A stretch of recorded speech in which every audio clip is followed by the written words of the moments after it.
ناظرین، آپ کی خدمت میں سلام پیش کرتا ہوں۔ ہم نے اپنی گفتگو کو چھوڑا تھا ایبیلارڈ پر کہ ایبیلارڈ کے شاگردوں نے اسے ایک مثبت معنوں میں فلسفی کہا، کیونکہ وہ ایمان کے اسرار کے لیے ایسے عقلی دلائل فراہم کرتا تھا جو طلباء کی علمی تسکین کا باعث بنتے تھے۔ پھر ہم نے کہا تھا کہ 13ویں صدی کے حوالے سے ہم بات کریں گے کہ 13ویں صدی میں یورپ میں فلسفے کی کیا صورتحال تھی۔ اگسٹینی فلسفے کا نظام 13ویں صدی اور اس کے بعد بھی جاری رہا۔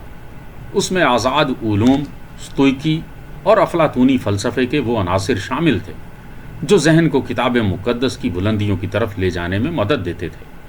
12ویں صدی کے آخر اور 13ویں صدی کے اوائل میں قائم ہونے والی نئی جامعات میں فنون لطیفہ کا نصاب ایک تیاری کے مرحلے کے طور پر کام کرتا تھا جو طلباء کو آزاد علوم سکھاتا تھا تاکہ وہ بعد میں کتاب مقدس، قانون اور طب کی تعلیم حاصل کر سکیں۔ اس تعلیمی منصوبے کا سب سے اہم جزو، جسے کسی حد تک فلسفہ کہا جا سکتا ہے، جدلیاتی منطق تھا۔ اس مرحلے میں ابتدائی یا قدیم منطق میں پورفیری کی ایزاگوجی یعنی تعارف، ارسطو کی درجہ بندیاں اور علم تفسیر کے ساتھ بوئتھیوس کی تشریحات بھی شامل تھیں۔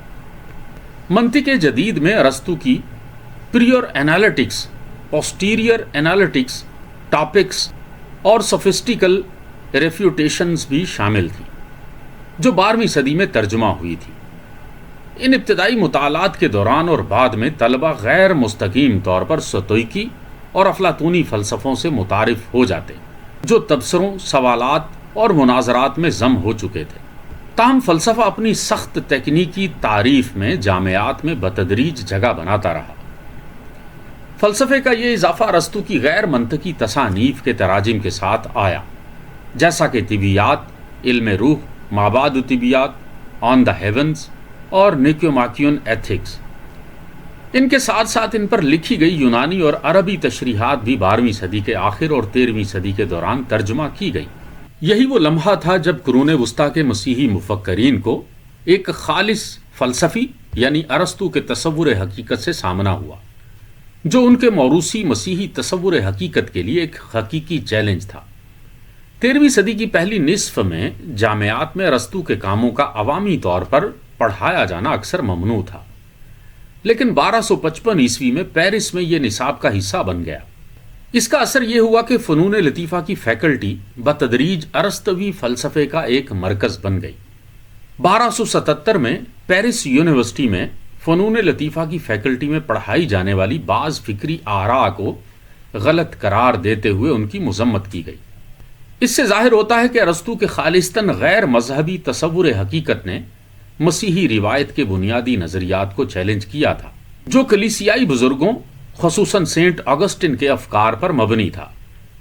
بنیادی سوال یہ تھا کہ کیا ارسطو کے فلسفے کو کتاب مقدس کی خدمت میں استعمال کیا جا سکتا ہے بغیر اس کے کہ اس فلسفے کو اس کے اصل اصولوں کے مطابق تسلیم کیا جائے، یا کیا ارسطو کو سنجیدگی سے اپنانے کے باوجود مسیحی تصور حقیقت میں کسی بڑی تبدیلی کی ضرورت پیش نہیں آئے گی۔ 1277 عیسوی کی مذمتی فہرست میں کچھ نکات ایسے بھی شامل تھے، مثال کے طور پہ فلسفے کے لیے خود کو وقف کر دینا سب سے اعلیٰ مقام ہے۔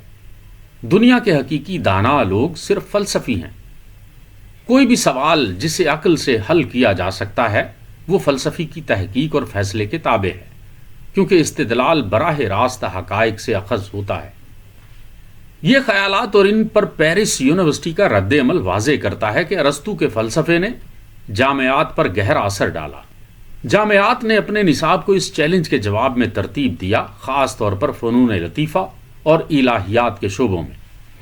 تیسرے نقطے سے ظاہر ہوتا ہے کہ ارسطو کے فلسفے کے ایک خاص مفہوم کے تحت حقیقت کا تمام تر فکری مواد محض فلسفیانہ عقل سے اخذ کیا جا سکتا ہے۔ اس نقطہ نظر کے مطابق مسیحی عقائد جیسا کہ تثلیث اور تجسم عقل کی گرفت سے باہر تھے، ان پر محض ایمان لانا ضروری تھا۔ اس کا مطلب یہ تھا کہ مسیحی عقائد غیر معقول ہیں اور ان کی کوئی فکری بنیاد نہیں۔ اس نظریے کو نہ صرف تمام مسیحی عقائد کی تردید سمجھا گیا بلکہ کتاب مقدس کی عقلی تشریح کی بھی نفی کی گئی۔ اس بات کے شواہد بھی موجود ہیں کہ پیرس یونیورسٹی میں ارسطو کے فلسفیانہ استدلال کو ایک سنجیدہ اور قابل احترام سرگرمی کے طور پر قبول کیا گیا، باوجود اس کے کہ اس سے پیدا ہونے والے مسائل کو تسلیم کیا گیا تھا۔ 13ویں صدی کی ابتدائی جامعات میں ایک کہاوت مشہور تھی کہ فنون لطیفہ کے شعبے میں کوئی بھی شخص سفید بالوں کے ساتھ نہیں رہنا چاہیے۔ اس کا مطلب یہ تھا کہ فنون لطیفہ کی فیکلٹی کا مقصد محض ایک ابتدائی تیاری کا مرحلہ تھا، جس کے بعد طلباء کو اعلیٰ فیکلٹیز جیسا کہ کتاب مقدس، قانون اور طب میں جانا چاہیے۔ تاہم جب فنون لطیفہ کی فیکلٹی بتدریج ارسطوی فلسفے کا مرکز بن گئی تو بعض اساتذہ نے یہی رہنے کو ترجیح دی۔ ان میں کچھ ایسے تھے جو سمجھتے تھے کہ فلسفہ ہی حقیقت کی اصل تفہیم فراہم کرتا ہے، جبکہ الہیات محض ایمان پر مبنی ایک غیر معقول نظام ہے۔ بعض کا یہ بھی ماننا تھا کہ کتاب مقدس اور الہیات میں جو حقائق بیان کیے گئے ہیں وہ در حقیقت فلسفیوں کے زیادہ پیچیدہ اور سادہ لفظوں میں بیان کیے گئے تصورات ہی ہیں۔ تاہم یہ نظریہ غالب نہیں تھا۔ زیادہ تر اساتذہ اور تمام علماء الہیات کے نزدیک ارسطوی فلسفہ خادم الہیات تھا۔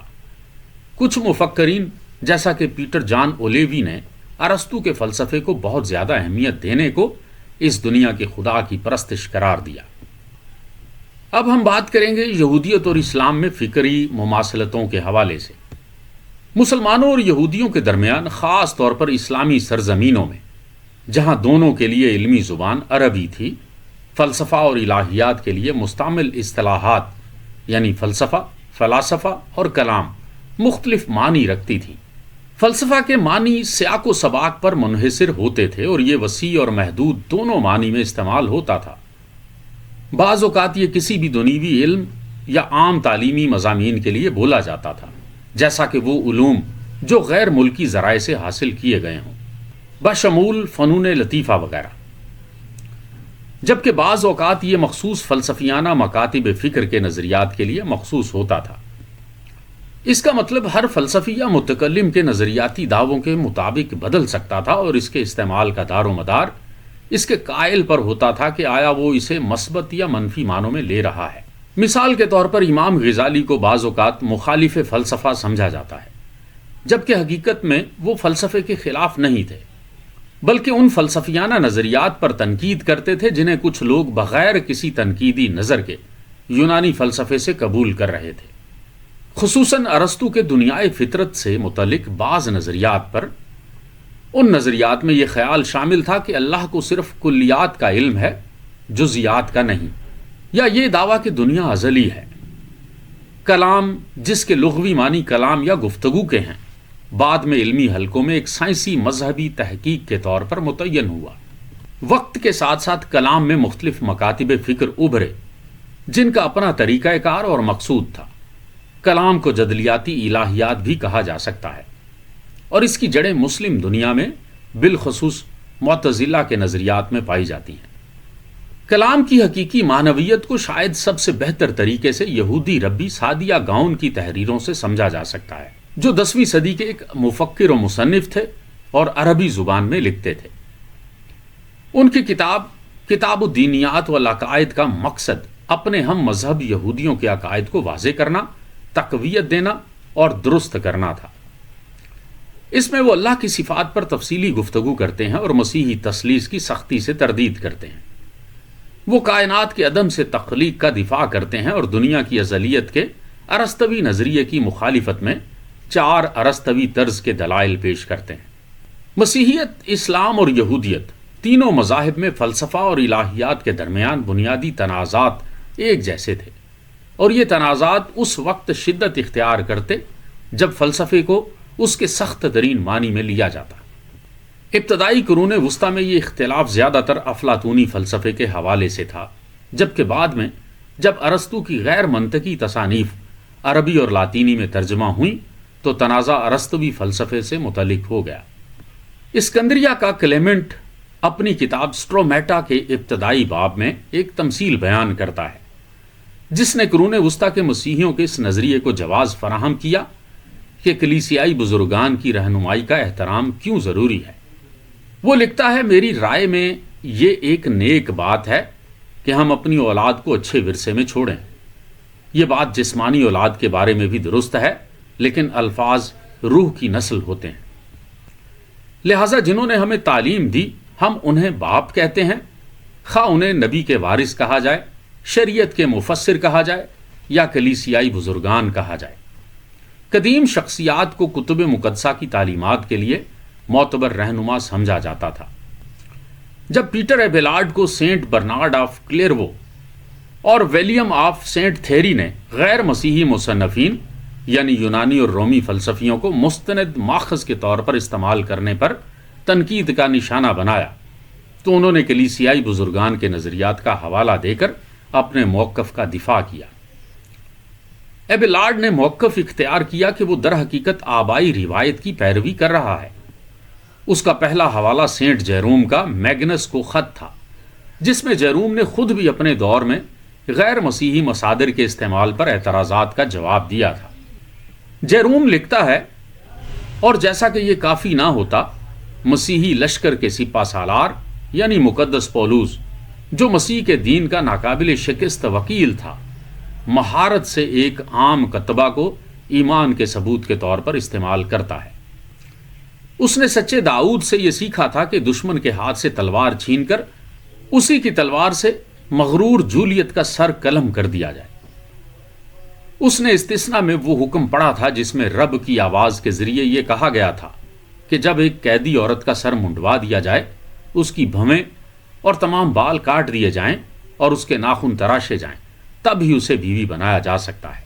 تو کیا یہ حیرت کی بات ہے کہ میں بھی حسن اور فصاحت کی خوبیوں کو دیکھ کر اس دنیاوی حکمت کو جو میری قیدی اور خادمہ ہے حقیقی اسرائیل کی عزت دار خاتون بنانے کی خواہش کروں، یا یہ کہ میں اس میں سے ہر وہ چیز منڈوا کر اور کاٹ کر الگ کر دوں جو مردہ ہے، خواہ وہ بت پرستی ہو، لذت پرستی ہو، غلطی ہو یا شہوت ہو، تاکہ میں اسے پاک اور صاف کر کے اپناؤں اور اس کے ذریعے رب و سبت کے لیے خادم پیدا کروں۔